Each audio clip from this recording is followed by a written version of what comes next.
You think Dave's the kind of boy that would really hate his father? Mm-hmm. I don't mean kid stuff. I mean hate. The real thing. Yep. I don't think he likes him.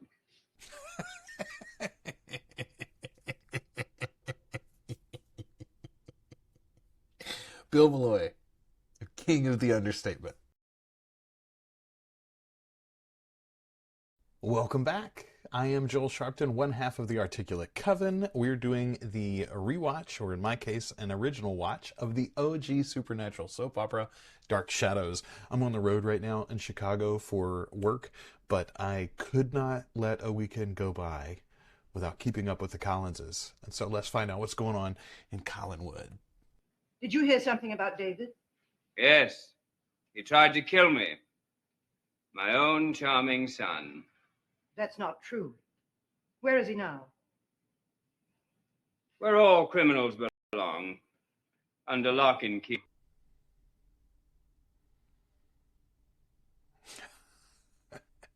That's some good facial reactions there from Elizabeth. All right, I wonder how she's going to respond to this. That's our first two actors for this episode, by the way. David's locked away. Probably won't see David today. Which, by the way, interestingly enough, in the last episode, we only had the four. We had Victoria, Roger, David, and Burke. If you are fairly new to this watch, these early episodes, at least, were only budgeted for 5 actors per episode. So when you count them off, if you get to 4, you can probably guess who the 5th one's going to be, and that's all you're going to see that day. That's what I said, Liz. David's upstairs, locked in his room. Just what I said, whoever you are. I used to make fun of my grandmother, my dad's mom. She was an older mom. She was like 40, I think, by the time she had Dad. Dad was her baby. And he was an older dad a little bit. He was 10 years older than my mom. So by the time I was around, Grandma Sharpton was fairly ancient.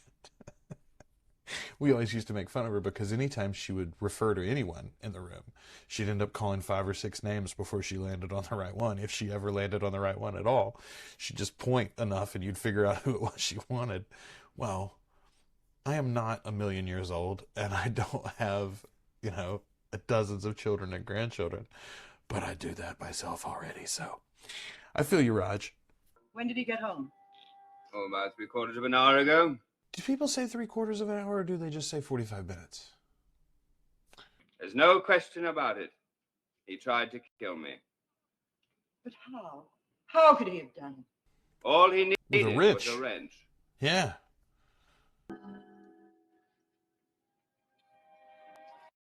Excellent transition. So there's our third actor for today so far. Try to get a Bill Malloy for me. Tell him I'd like to... He is. I love that we've got another man that works at the police station, but we're never going to see him. He's always off camera. I was always fond of Burke myself. Just but forget this is about something Burke. much more- Forget about Burke for a minute. Just try to answer my questions. About the family? About one member of that family. Just one. Do we have any reason to believe that the sheriff knows about David's nonsense yet? I don't think so. My guess is, though, he's about to lay it out. A 9-year-old boy named David. There you go. I wonder why he would point to David without any discussion from everybody that knows that it was David currently. They're all shocked. He's already on that trail. What keeps going through my mind is the 9 years I've spent living with that boy. Well, they're over now. He's still your son. Roger has decided he's going to throw that dude out the house. Lock him up, I guess.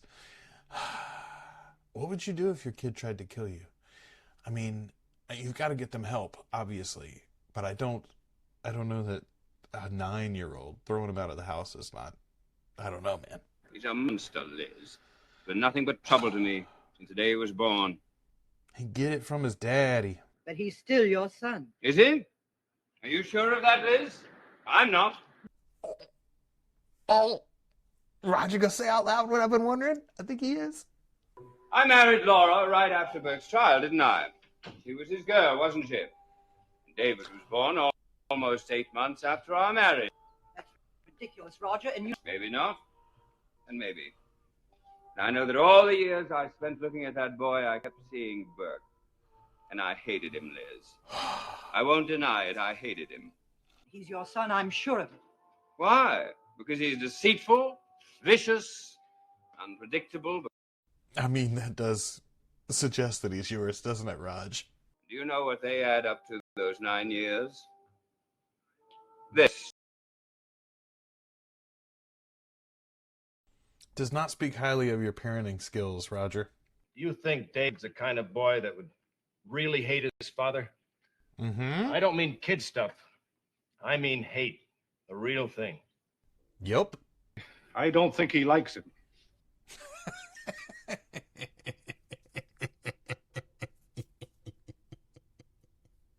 Bill Malloy, king of the understatement.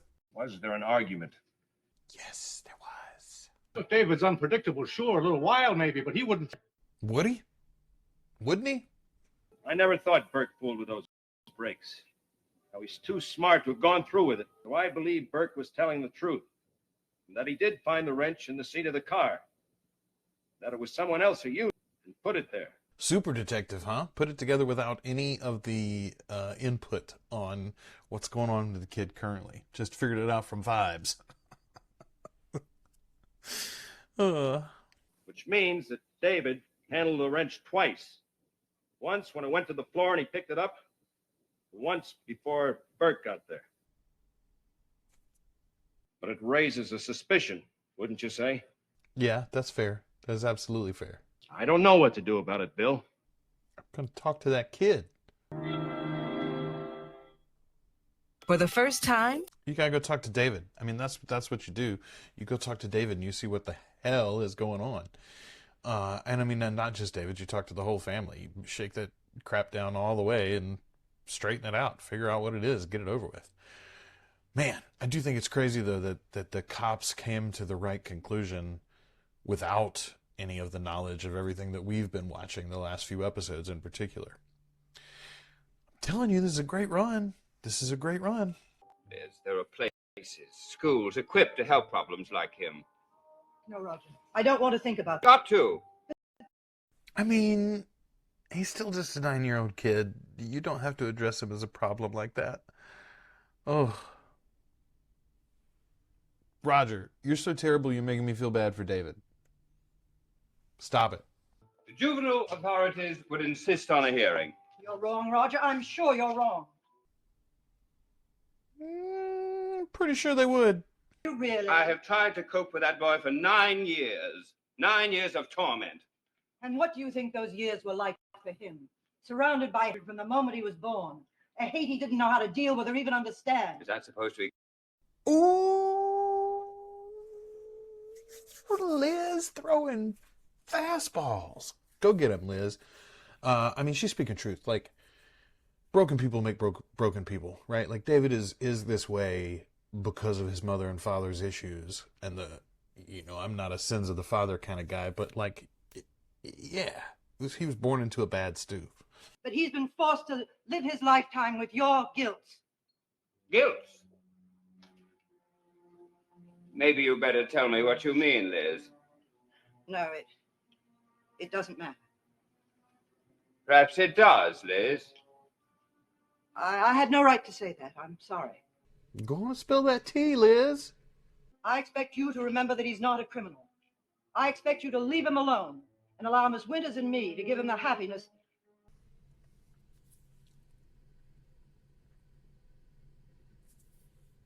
Well, isn't that special? Liz, I didn't know you were trying to adopt here. Come on. Who's at the door? So, okay, let's see. We've got Liz and Roger and the sheriff and Bill Malloy. That's our 4 members so far. Who's our 5th cast member today? Matthew, maybe? Well, Mrs. Stoddard, is your brother home? Ah, the sheriff decided what to do. My sister is interested in all that concerns me. All that concerns our sacred family. Roger reading it back to her there, huh? I had made mistakes before. Lots of times. Is it about David? Tell me, Mr. Carter. Is it about my son? Yes. Carter wasn't expecting that, huh? You mean the valve fell off by itself? Yes. What you mean is you want me to drop the case? Well, there are no criminals involved. Why continue? That was a little too easy a solution. For me, Jonas, what about you? Well, Mr. Collins, give your son my regards, will you? Oh, I'll give him your regards. You protected a monster, Liz. But don't ever forget that. Because there'll come a day, perhaps tomorrow, but it will come. And you will regret it. He's not wrong. All right. A little bit less satisfying episode, but that's because we are on the cusp of wrapping this thing up. Stick around in case you're watching this on YouTube. You'll have the next episode available in just a little while here, right away. If you are watching this on YouTube, you can have access to all of next week's episodes on our Patreon already. They're a week early. ArticulateCoven.com/join. $2 or more a month gets you access to everything we do early and ad-free. Thanks to everybody who's already a patron for making all these videos possible. All right, I'll be back in just a few minutes with episode 33. And until then, thanks for watching me and the Articulate Coven.